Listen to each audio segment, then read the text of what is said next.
오늘 하나님께서 우리들에게 허락하신 말씀은 사도행전 9장 10절에서 22절까지 말씀입니다. 저와 여러분 자막을 통해서 함께 보실 텐데요. 함께 교독하시겠습니다. 저부터 읽도록 할게요. 그때 다메섹에는 아나니아라는 제자가 있었습니다. 주께서 환상 가운데 아나니아라 하고 부르셨습니다. 그가 예 주여라고 대답하자 주께서 아나니아에게 말씀하셨습니다. 너는 어서 곧은 길이라고 부르는 거리로 가거라. 그리고 그곳에 있는 유다의 집에서 5사람 사울을 찾아라. 지금 그가 기도하고 있다. 그는 환상 가운데 아나니아라는 사람이 와서 자기에게 손을 얹어 다시 보게 해주는 것을 보았다.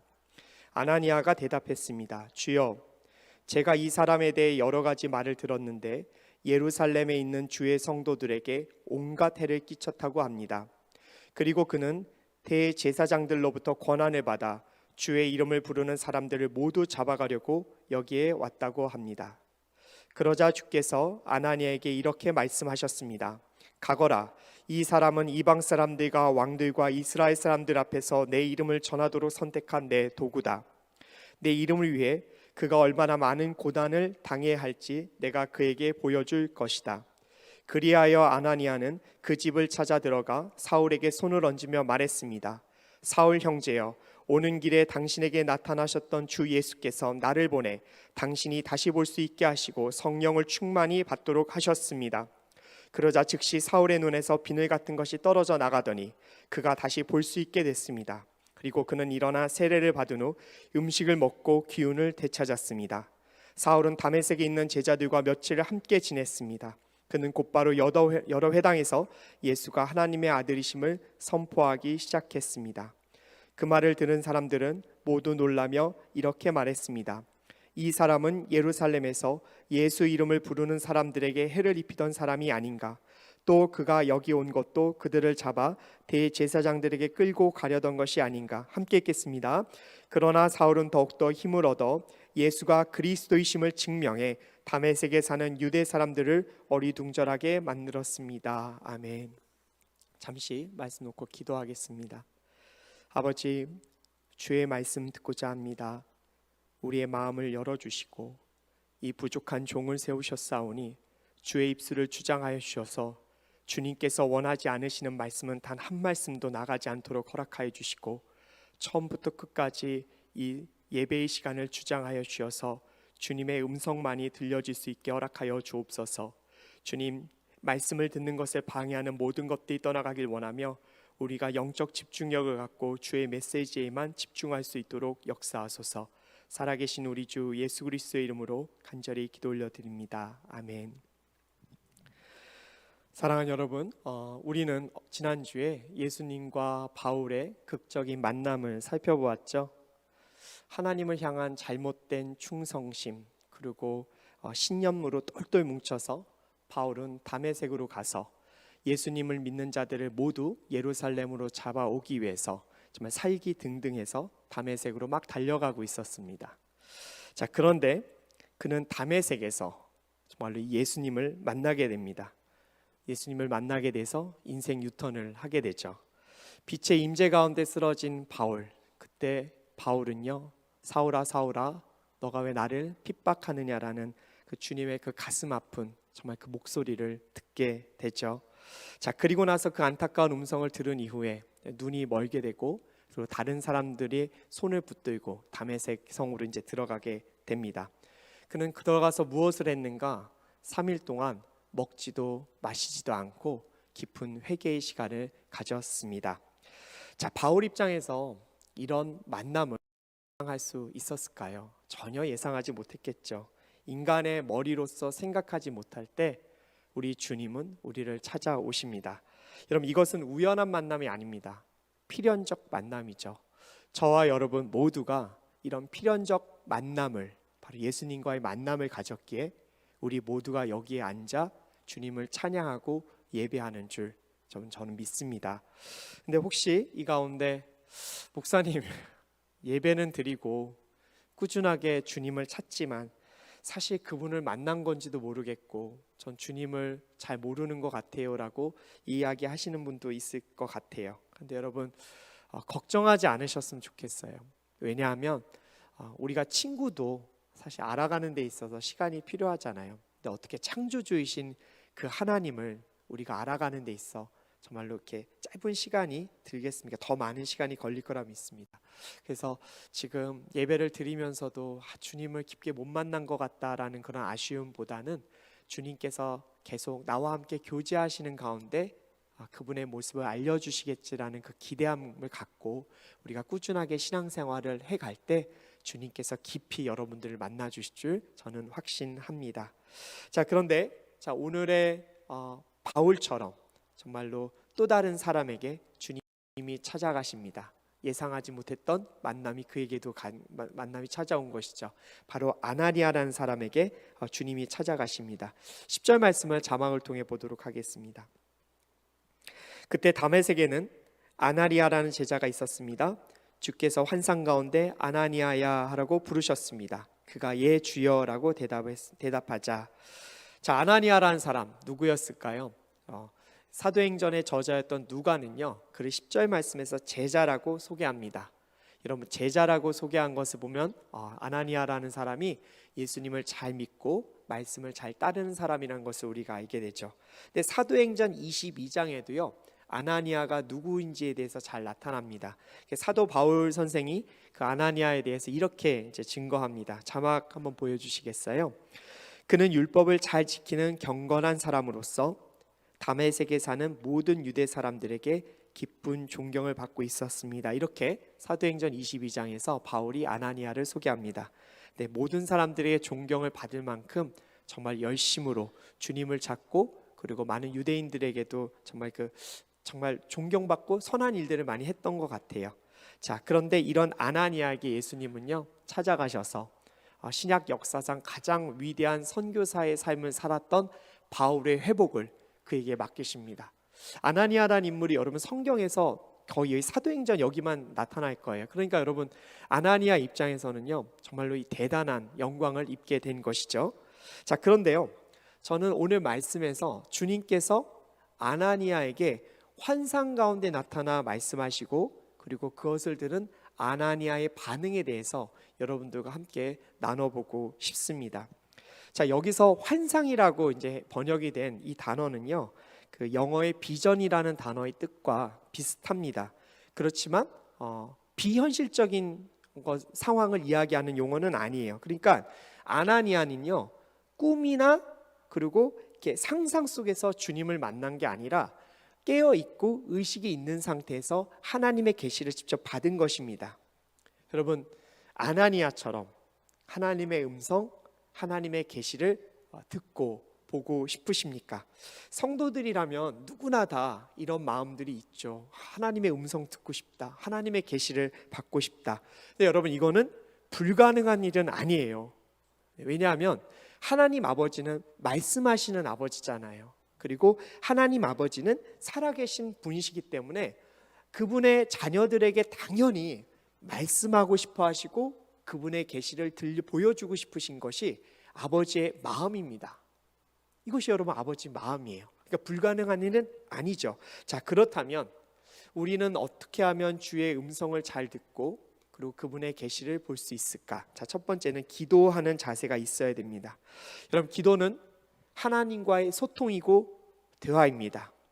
하나님 아버지와 가장 가까우셨던 독생자이신 예수님도 그분의 공생의 기간에 꾸준히 그리고 늘 사람들이 없는 곳을 찾아가 홀로 기도하고 하나님과 대화를 했다는 것을 우리가 보게 됩니다. 다른 분도 아니고 하나님의 아들이신 예수님께서 그렇게 기도하고 주님과 정말 홀로 함께하는 시간을 하나님과 함께하는 시간을 가졌었더라면 기도가 얼마나 우리가 하나님의 음성을 듣는 데 있어서 중요한 신앙의 자세인지 알려주고 있습니다. 그래서 평소 기도를 하지 않으면서 하나님은 나에게 음성을 들려주시고 있지 않아 라고 말씀하시면 절대 안 됩니다. 여러분 기도하는 자만이 하나님의 음성을 들을 수 있기 때문에 그래요. 물론 육성으로 하나님의 음성을 듣는 것은 정말 드문 일일 거예요. 실제 듣는 분들도 계시고 또 들었다 그것을 듣고 예수님께 나온 많은 기적 같은 일들이 또 중동의 이제 교회들 안에서 있다라고 제가 들었어요. 자, 그런데 저도 목사지만 육성으로 하나님의 음성을 들은 적은 없어요. 자, 그런데 기도를 열심히 하고 나면 제 안에 계신 성령께서 제 안에 떠오르는 마음들, 그리고 제 주변의 환경의 변화들, 그리고 영적 멘토들을 통해서 이것이 하나님의 방향성을 알려주고 있구나, 이것이 하나님의 음성이구나라고 이게 깨닫게 해주시는 때가 정말 있습니다. 그래서 우리 모두가 성령의 충만함을 구하며 늘 기도하는 자세를 가져야 합니다. 특별히 여러분, 기도가 여러분들 모두에게 습관이 되길 원해요. 그리고 여러분들 기도의 시간은요, 여러분들이 가장 집중할 수 있고 아무런 방해를 받지 않는 정말 여러분들의 그 소중한 시간을 주님께 올려드리길 원해요.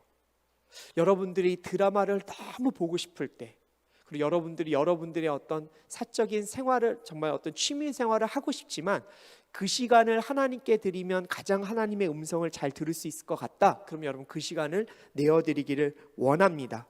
여러분, 그리고 최소한 30분 이상 기도하는 갈렙 공동체 되길 원합니다. 여러분, 최소 30분입니다. 큐티 이런 거 다 빼고요. 여러분, 온 우주의 통치자이시고 여러분들의 삶을 하나하나 지금 주관하고 계신 분이 바로 주님이십니다. 근데 여러분, 그 주님과 한 30분도 대화를 못하겠다. 여러분들 인생에 너무 자신감이 있는 분들이세요. 여러분, 그러면 안 돼요. 여러분, 정말로 주님과 30분은 꼭 대화를 나누겠다. 여러분, 바쁘기로 치면 주님이 여러분들도 더 바쁘세요. 그건 맞죠? 여러분, 수많은 인생들의 지금 기도를 듣고 계시잖아요. 그런데 그 바쁜 인생을 살아가는 정말로 바쁜 시간을 보내지만 그러함에도 불구하고 여러분 30분은 꼭 주님께 드리길 원합니다. 그럴 때 우리의 영적 귀가 열려지고 주의 말씀을 듣게 될 것입니다. 두 번째, 여러분, 주의 음성은요, 기도를 통해서도 들리기도 하지만 말씀 묵상을 통해서도 들려집니다. 여러분, 하나님께서는요, 우리 인생들의 정말 여러 가지 상황 가운데 또 인생의 여러 가지 문제들에 대한 대부분의 답을 성경 말씀에 너무 잘 기록해 주고 있으십니다. 한번 예를 들어 볼까요? 여러분, 어느 한 결혼한 남성이 있습니다. 결혼하고 예수님도 알아요. 그런데 배우자가 아닌 다른 이성에게 너무 끌려서 괴로워하고 있는 사람이 있다고 가정해 봅시다. 여러분, 이 사람이 하나님 앞에 기도하면서 주여 제가 어떻게 해야 합니까? 라고 기도하고 그 음성을 들을 필요가 있을까요? 단적으로 말씀드리면 없어요. 여러분, 기도할 필요가 없어요. 왜냐하면 말씀에 적혀져 있거든요. 성경 말씀은 그런 행동을 간음이라고 이야기해주고 있어요. 여러분, 주님께서 하나하나 사람들이 물어볼 만한 모든 인생사의 어려움들, 고민들을 이렇게 주님은 성경에 기록하고 있으세요. 또 다른 예를 볼까요? 조직에서 승진을 했어요. 그런데 부하 직원들이 자기를 따라오지 않아요. 분명히 리더십이 필요한 것 같은데 이 리더십을 어떻게 하면 얻을 수 있을까? 하나님께 간절히 기도하면서 하나님, 제가 부하 직원들을 이끌 수 있는 리더십을 허락하여 주옵소서 기도해야 될 필요 있죠. 그런데 열왕기 상하의 말씀들을 가만히 읽고 그 왕들의 행적을 묵상하다 보면 리더십이라는 것은 하나님을 경외하고 내가 가장 낮아질 때 하늘로부터 주어지는 것이 리더십이라는 사실을 말씀을 통해서 우리가 알게 됩니다. 그렇기 때문에 여러분, 우리가 말씀 묵상 가운데서도 하나님께서는 자연스럽게 우리들에게 그분의 음성을 들려주고 계십니다. 마지막으로 순종의 자세가 있어야 주의 음성을 분명하고 명확하게 들을 수가 있어요. 예수님의 부르심에 아나니아가 뭐라고 그랬죠? 예, 주여라고 답변을 올렸어요. 그런데 개역개정 성경에는 이렇게 나와 있어요. 주여, 내가 여기 있나이다. 여러분, 이 표현은 무엇이냐면요, 주님께서 하시는 말씀에 따라 즉각적으로 순종할 자세가 되어 있습니다. 하나님이 무엇을 원하시는지 저는 순종하겠습니다라는 결단이 바로 아나니아의 대답, 주여 내가 여기 있나이다, 바로 이 대답에 실려져 있어요. 사랑하는 갈렙 공동체 여러분, 주께 기도할 때 전 여러분들이 이 마음이, 이 자세가 있게 되길 원합니다. 어쩌면 주님께서는요, 아나니아의 그런 평소의 순종의 모습을 보시고 대사도가 될 바로 사도 바울을 위해서 그를 예비하시고 그에게 명령하셨다라는 것을 저는 믿습니다. 그래서 여러분, 주님의 음성은 듣고 싶어요. 그런데 들어보고 결정할게요라는 이런 마음은 다 내려놓으시고 정말로 주님께 철저하게 순종하겠습니다, 주님 말씀하여 주옵소서라는 마음으로 기도하셨으면 좋겠어요. 그런데 제가 한 가지 좀 더 덧붙이자면요, 주의 음성을 들어보고 결정하겠다라는 그런 마음을 갖고 있을 때 어떤 일이 벌어지냐면요, 이렇게 자기가 원하는 음성을 주님의 음성으로 착각하고 밀고 나갈 때가 있어요. 이거 참 위험한 일이죠. 그래서 여러분, 언제나 주님께 순종하겠습니다라고 이렇게 이야기하고 주님께 기도했으면 좋겠고요.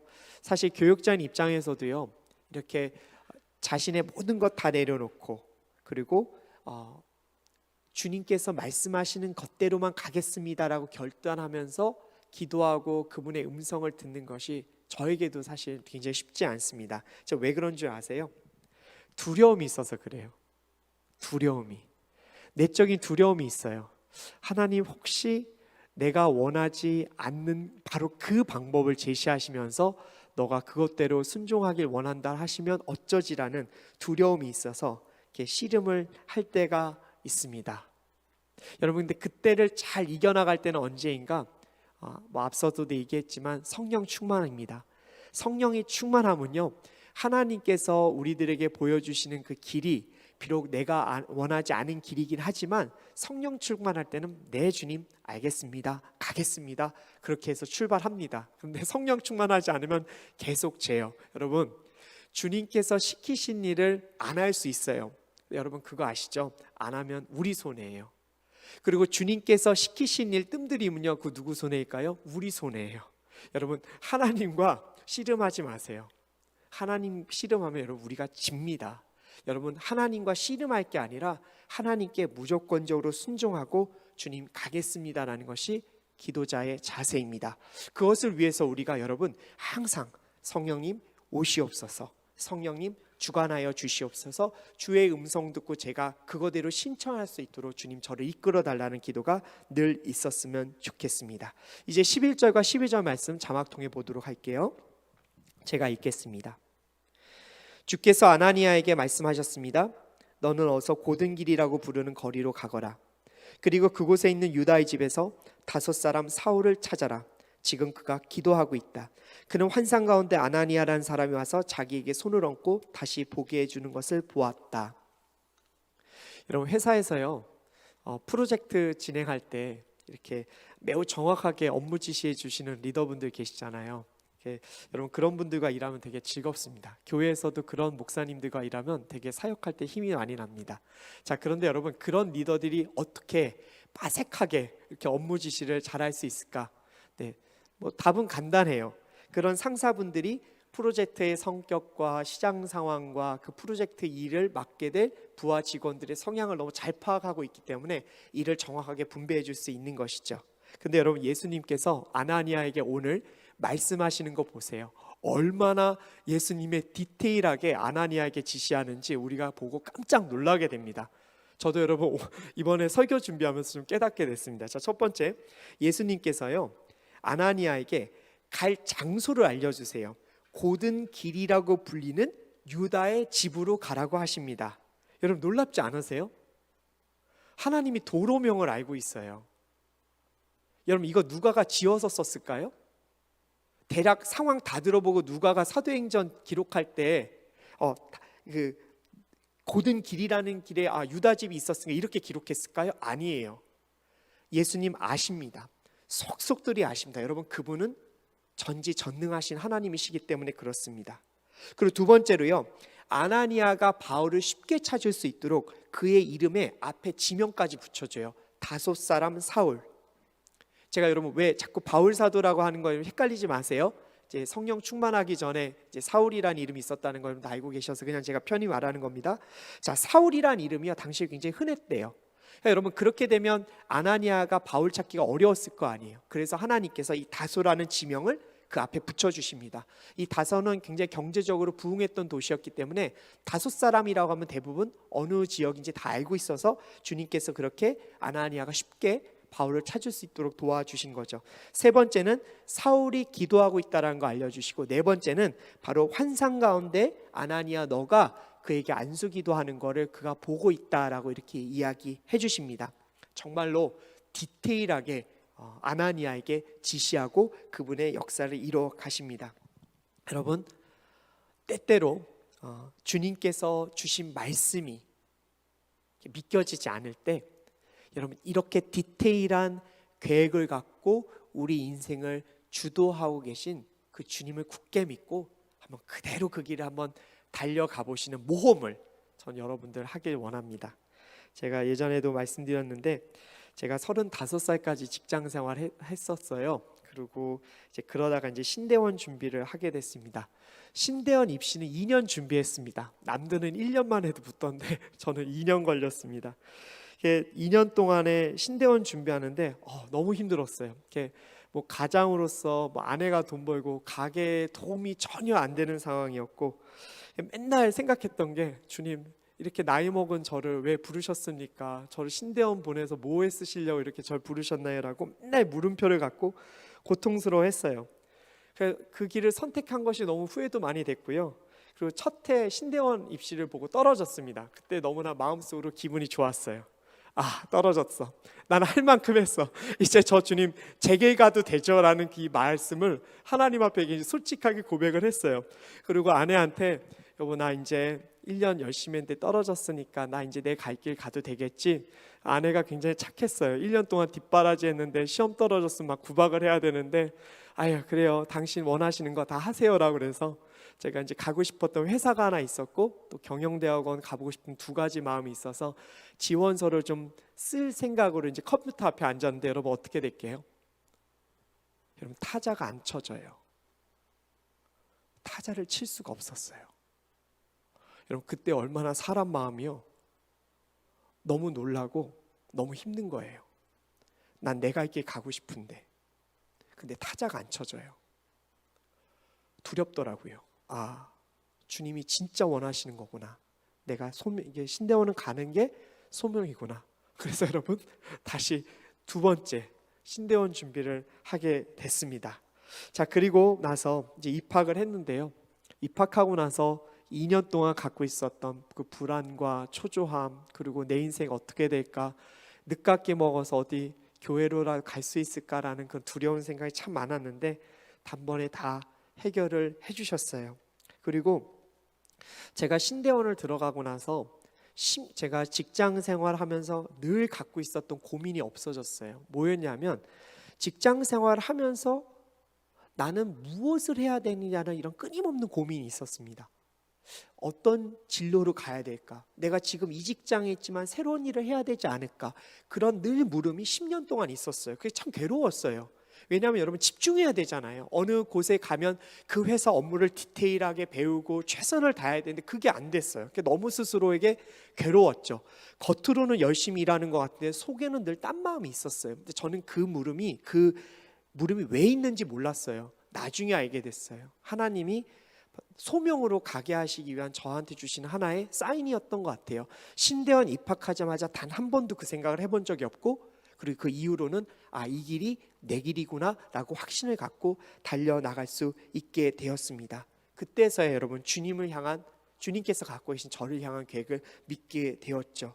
그래서 여러분, 주님께서 여러분들에게 사인을 주시고 그리고 그 길을 가라라고 할 때, 내가 생각한 길은 아니지만 주님을 신뢰할 때 거기서 한번 도전해보고 한번 모든 것을 걸어보는 모험이 있었으면 좋겠어요. 여러분, 인생 생각보다 길어요. 그리고 그 모험을 해도 하나님께서 그 모험이 설사 실패할 수도 있잖아요. 우리 길이 아닐 수도 있잖아요. 근데 다 주님 복구시켜 주십니다. 걱정하지 마시고 주님의 사람으로서 여러분들이 가보고 싶은 길, 그러나 주님께서 원하시는 길을 다 선택해 볼 수 있기를 원합니다. 자, 그런데요, 주님께서 이렇게 인도해 주셔도요, 사람이 그분의 계획을 의심할 때가 있어요. 반문을 가질 때가 있어요. 아나니아도 그랬습니다. 자, 13절과 14절 말씀인데 우리 함께 읽어보도록 하죠. 시작. 아나니아가 대답했습니다. 주여, 제가 이 사람에 대해 여러 가지 말을 들었는데 예루살렘에 있는 주의 성도들에게 온갖 해를 끼쳤다고 합니다. 그리고 그는 대제사장들로부터 권한을 받아 주의 이름을 부르는 사람들을 모두 잡아가려고 여기에 왔다고 합니다. 자, 소문이 굉장히 빨랐던 것 같아요. 예루살렘에 있었던 핍박 소식이 여러분 다메섹에 쫙 퍼졌어요. 이미 아나니아가 이 상황을 다 알고 주님 앞에 그런 핍박이 있었다고 하는데 어떻게 하나님 이 사람을 도와주시려고 하는 거예요? 라는 이 말씀을 보면 아마 이 소문이 이미 퍼졌다는 것을 우리가 알게 되죠. 여러분, 다메섹에 있는 동안 지금 사울이 다메섹으로 오고 있다라는 그 소식을 들은 수많은 다메섹에 있는 성도들이 얼마나 불안하고 고통스러워했을까요? 도망가야 되는 거 아닐까? 여러분, 자기는 고초받는 거 그냥 그렇게 넘길 수 있지만 내 자식, 내 아내, 내 부모님이 고통 가운데 빠진 걸 누가 보고 싶었겠어요? 얼마나 불안하고 떨렸겠는가 말이죠. 그러니 여러분, 지금 예수님께서 갑자기 나타나셔서 그 사탄의 종 같은 사도 바울에게 가서 안수하고 그를 위해서 기도해 주라고 하는 여러분, 아나니아 입장에서는 당연히 이해가 안 됐을 심정이었겠죠. 자, 그런데요, 여러분, 이렇게 이해가 되지 않을 때, 주님의 뜻이 내가 정말 이해가 안 되고 가슴으로 받아들여지지 않을 때 아나니아처럼 이렇게 토로하는 건, 여러분, 이거는요 건강한 신앙 자세예요. 절대 불신앙의 자세가 아니에요. 여러분, 이런 일례는 성경에도 나와요. 베드로 일화를 한번 볼게요. 여러분, 베드로가 환상 가운데 부정한 동물들이 이렇게 보자기에 써서 내려오는 장면이 사도행전에 나오죠. 그때 하나님께서 베드로에게 이런 음성을 들려주세요. 베드로야, 잡아 먹으라. 여러분, 그때 베드로가 뭐라고 말했는지 아십니까? 성경 그대로 따온 겁니다. 말도 안 됩니다. 주님, 저는 불결한 음식을 먹어본 적이 없습니다. 여러분, 하나님께서 이렇게 얘기하셨는데, 여러분, 이 베드로가 이런 식으로 정면으로 나는 못하겠다라고 얘기합니다. 몇 번 못하겠다고 얘기했죠? 3번이나 못하겠다고 얘기했습니다. 자, 여러분, 이때 하나님께서요 정말 인격적으로 대하세요. 먹으라면 먹어, 이렇게 얘기 안 하시잖아요. 그 하나님께서 깨끗하게 하신 것을 불결하다라고 하지 말아라, 이렇게 여러분 인격적으로 대꾸하시면서 그의 마음을 이렇게 깨달음을 주십니다. 청년 여러분, 좀 여담이긴 한데요, 여러분, 우리 직장 생활 하실 때, 그리고 여러분들의 가정 생활, 특별히 여러분들 이제 앞으로 자녀를 낳게 되었을 때, 여러분, 주님의 이 대화법을 생각하시고 대화하셨으면 좋겠어요. 창조주이신 하나님도 윽박지르고 막 복종하라라고 이렇게 요구하지 않으세요. 모세가 출애굽할 백성들을 이끌어내라라고 하나님께서 명령하셨을 때 몇 번이고 안 하겠다고 얘기했잖아요. 그때 여러분, 하나님께서 그를 설득하고 이해시키고 도움을 주겠다라고 계속 반복적으로 이야기해 주시고 그를 끌고 가십니다. 특별히 이 한국에 있는 사는 청년들이 부모님들의 그 대화, 또 직장 상사들의 대화 가운데 막 윽박지르고 막 복종을 강요하는 그런 용어 때문에 상처받은 사람들이 참 많아요. 그런데 재밌는 사실은 그 대화법을 자연스럽게 자녀들에게도 쓸 때가 있다라는 거죠. 그래서 저는 여러분들 나중에 자녀들 낳았을 때 특별히 이렇게 하나님의 그 대화법, 주님의 그 대화법을 기억하시면서 주님도 나에게 윽박지르지 않으셨는데 내가 어떻게 자녀들에게 윽박지를 수 있느냐라는 좀 마음을 갖고 부드러운 대화로 늘 이끌어 가셨으면 좋겠어요. 자, 그러면 다시 설교를 한번 이어가도록 하겠습니다. 15절과 17절 말씀 제가 읽도록 하겠습니다. 그러자 주께서 아나니아에게 이렇게 말씀하셨습니다. 가거라, 이 사람은 이방 사람들과 왕들과 이스라엘 사람들 앞에서 내 이름을 전하도록 선택한 내 도구다. 내 이름을 위해 그가 얼마나 많은 고난을 당해야 될지 내가 그에게 보여줄 것이다. 그리하여 아나니아는 그 집을 찾아 들어가 사울에게 손을 얹으며 말했습니다. 사울 형제여, 오는 길에 당신에게 나타나셨던 주 예수께서 나를 보내 당신이 나를 볼 수 있게 하시고 성령을 충만히 받도록 하셨습니다. 아멘. 여러분, 주님은 각 사람에게 다 계획이 있으세요. 그래서 아나니아에게 바울을 향한 그분의 계획을 쭉 얘기했죠. 하나님, 어떻게 사울을 도와줄 수 있으세요? 라고 했을 때 사울을 향한 그 당신의 계획을 이 말씀을 통해서 아나니아에게 보여주죠. 여러분, 재밌는 거는요, 바울 자신보다 아나니아가 바울에 대한 인생 계획을 이미 먼저 알았다는 거예요. 여러분, 정말 이거는 하나님께서 한 사람 한 사람에 대한 계획이 있으신다는 것을 깨닫게 해주고 있죠. 그리고 이 말씀대로 바울은요, 이방 사람들, 왕들, 이스라엘 사람들에게 복음을 전하고 또 말씀대로 수많은 고초를 당하게 됩니다. 여러분, 이것이 주님께서 우리를 향한 계획이 있다라는 것을 보여주는 말씀이기도 하죠. 근데 특별히 여기서 저는 한 번 사는 인생은 정말 여러분들 바울처럼 도구로 쓰임 받게 되길 원합니다. 여러분, 예수님께서 얘기하잖아요. 바울은 바로 나의 도구다. 여러분, 우리 인생이 하나님 앞에 가서 그런 칭찬을 듣기를 원합니다. 하나님께서 참 쓰시기에 편했던 도구다. 그 도구로서 충성했다라고 좀 여러분들 칭찬받는 인생이 됐으면 좋겠고, 저와 여러분 모두 정말 주님의 그 환대라고 그럴까요? 여러분, 정말 그런 하나님의 그 칭찬과 박수를 받고 천국으로 입성했으면 좋겠습니다. 자, 그런데 여기서 한 가지 말씀드리고 싶은 게 있었는데요. 그럼 주님의 도구로 사는 게 어떻게 살아가야 되는 거지? 라는 그 물음들이 있잖아요. 그런데 주님의 도구로 쓰임받는 것이 반드시 선교사나 목회자라는 생각은 다들 안 하시겠지만 또 혹 하고 계신 분 있을 것 같아서, 주님의 도구로 쓰임받는 것은 선교사나 목회자로만 쓰임받는 거 아니다라고 좀 알고 있으셨으면 좋겠어요. 제가 요즘 최근에 조금 이렇게 발간된 지 오래됐어요. 근데 그 유명한 광고 회사 웰컴이라는 그 회사를 이제 창립하셨던 문혜란 대표님의 책 출근하는 그리스도인에게라는 그 책이 있었습니다. 이제 제가 한번 읽었는데 이런 내용이 좀 나오더라고요. 그러니까 그 대표님이 웰컴이라는 회사가 한참 잘 나갈 때 사장으로서 굉장히 영적으로 이렇게 고갈되는 상황을 맞이하고 이렇게 보내셨다고 하더라고요. 그러니까 출근하는 게 너무나 힘드셨대요. 회사는 잘 되고 있는데. 근데 우연한 기회에 이제 하용조 목사님을 만났는데 문혜란 대표님께 이제 마케팅을 하시니까, 광고를 하시니까, 홍보를 하시니까 맞춤 전도 집회 좀 홍보를 부탁했다고 하더라고요. 근데 문혜란 대표님 너무 행복하셨대요. 와, 그렇지. 내가 광고인인데 정말로 이렇게 하나님을 위해서 내가 일할 수 있겠구나. 그래서 여러분, 그 일을 너무 즐겁게 하시기 시작하셨다고 고백을 하시더라고요. 그런데 그 안에 함정이 있었대요. 자기가 쌓아놓은 함정, 자기가 펼쳐놓은 함정. 그게 뭐였냐면 회사 일을 빨리 마치고 교회 일만 하려고 했대요. 회사의 별거 아니니까, 하나님 일이 중요하니까 회사 일 빨리 마치고 빨리 가서 교회 가서 교회 일 해야지, 그렇게 일을 했다고 하더라고요. 그런데 나중에 시간이 지나서 대표님의 고백이 뭐였냐면, 왜 그때 내가 세상 일과 교회 일을 구분했을까? 교회 일과 회사 일을 구분하지 않고 모두 다 주님께서 시키신 일이었다라면 내가 정말 지금도 광고 일을 하고 있지 않았겠냐라는 고백을 하시더라고요. 여러분, 여러분들이 지금 있는 삶의 처소 모든 곳에서 여러분들이 이미 주님께서 도구로 쓰고 계시라 저는 믿습니다. 그 주님의 도구로서 여러분들 자신감 있게 열심으로 세상 일 열심히 하시고, 또 여러분들 가운데서 제가 보면 느끼는 게 있어요. 전혀 이 교회 일에 정말 몸담을 수 없는 여건에서 일하시는 분들도 계세요.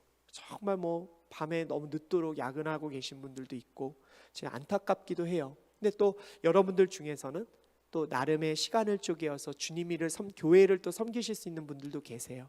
여러분, 어느 모양으로든지 정말 주님께 영광 돌리시고 주님의 도구로 쓰임 받게 되기를 원합니다. 자, 이러한 이제 응답을 들은 아나니아가 어떻게 했는지 한번 살펴보길 원합니다. 17절, 18절, 19절 말씀 제가 읽도록 하겠습니다. 그리하여 아나니아는 그 집을 찾아 들어가 사울에게 손을 얹으며 말했습니다. 사울 형제여, 오는 길에 당신에게 나타나셨던 주 예수께서 나를 보내 당신이 나를 볼 수 있게 하시고 성령을 충만히 받도록 하셨습니다. 그러자 즉시 바울의 눈에서 비늘 같은 것이 떨어져 나가더니 그가 다시 볼 수 있게 됐습니다.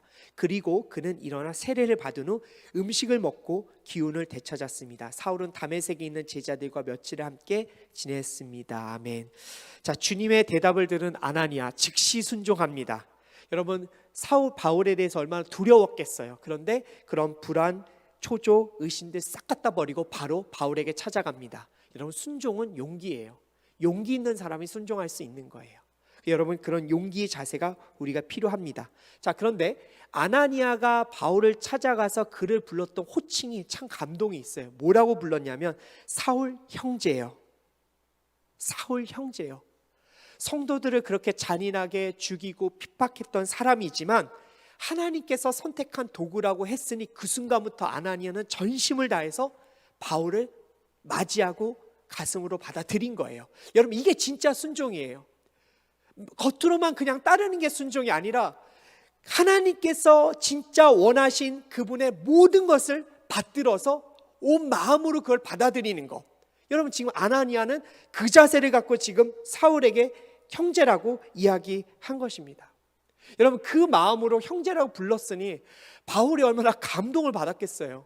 나 완전 지금 눈도 멀었고 지금 이런 상황에서 성도들이 다메섹에 있는 크리스천들이 알았었더라면 돌팔매질이라도 할 텐데 나 이 해코지 당하지 않을 거야라는 불안함도 있었겠지요. 그런데 아나니아가 찾아와서 나의 형제 바울 이렇게 얘기해 주니 여러분 얼마나 감동이었겠어요. 이것이 바로 크리스천의 사랑이구나, 예수님의 사랑이었겠구나 라고 아마 깨달았겠죠. 그리고 나서 아나니아의 환대와 안수기도 가운데 여러분 비늘 같은 게 눈에서 뚝 떨어집니다. 여러분, 비늘이 뭐예요? 물고기 이렇게 표피에 있는 얇은 막들이죠. 하얗게 보여서 약간 투명할 것 같지만 사실 비늘이 눈에 들어가면 볼 수가 없습니다. 자, 그런데 저는 여러분 이것을 영적 비닐이라고 한번 생각해 보고 싶어요. 여러분, 주님을 보고 싶은데 우리가 주님을 볼 수 없도록 만드는 희미한 것들이 우리 영적 비닐로 이렇게 우리가 쌓일 때가 있어요. 주의 음성 듣고 싶은데 그분의 음성을 못 듣게 하는 것이 있어요. 여러분, 그럴 때 영적으로 굉장히 답답해요. 또 있어요. 여러분, 예수님을 여러분들이 이제 전도하기 위해서 자주 교회에 데리고 나가고 설교도 듣게 하는 분들이 결국에는 나중에 난 예수님 안 믿을래 이렇게 떠나시는 분들도 있을 것 같고, 그리고 정말로 이렇게 자주 이렇게 하나님에 대한 이야기를 함에도 불구하고 마음이 열릴 것 같은데 열리지 않는 그런 분들이 있어요. 여러분, 우리 주변에 어떤 영적인 그 비늘에 그 눈이 가려진 분들일 수 있습니다.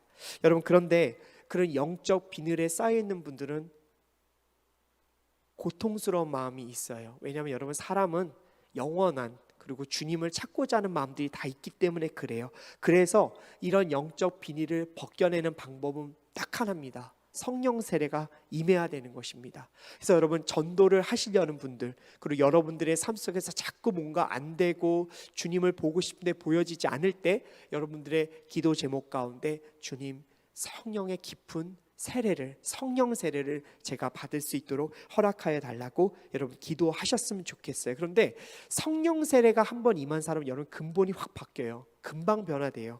여러분, 습관, 성격, 태도 순식간에 변화되기 시작합니다. 술 좋아했던 분들이 여러분 성령 세례 받으면 술 딱 끊어요.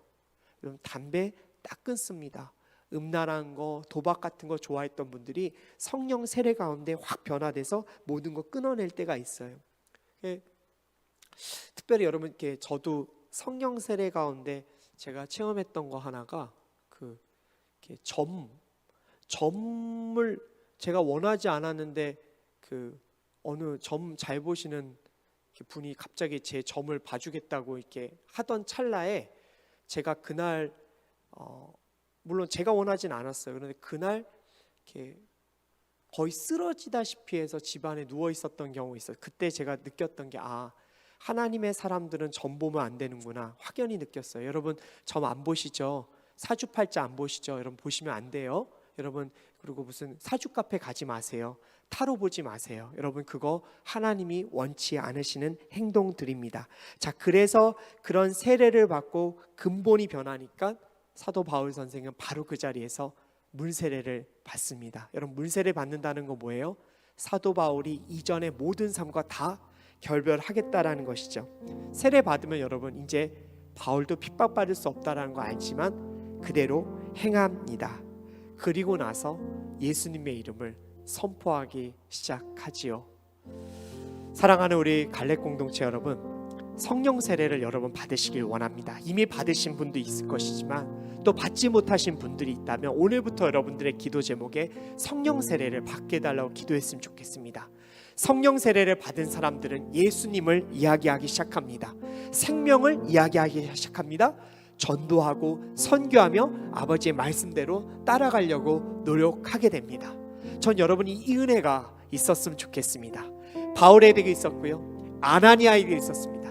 그리고 2000년 후에 이 말씀을 들려주신 것을 보면 우리에게도 성령께서 그렇게 임하시고자 노력하시는 것을 우리가 깨달아 할 것입니다. 그래서 여러분, 우리 모두가 주의 성령 세례 가운데 주의 은총과 은혜의 통로로 쓰임 받기를 원합니다. 잠시 말씀을 갖고 기도했으면 좋겠습니다.